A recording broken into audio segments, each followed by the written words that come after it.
Sa hindi pa po nakakakilala, ito po ang tinatawag na sabutan. Ayan ang sabutan.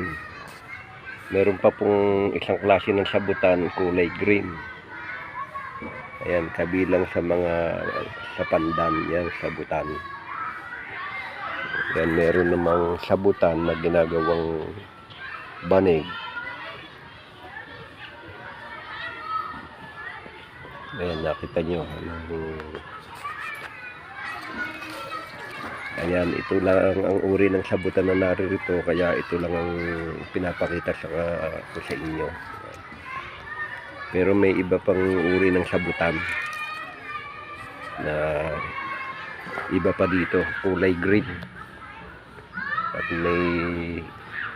ang bunga niya ay may hawig sa pinya na napakaliliit, na maliliit. Ayan po ang sabutan.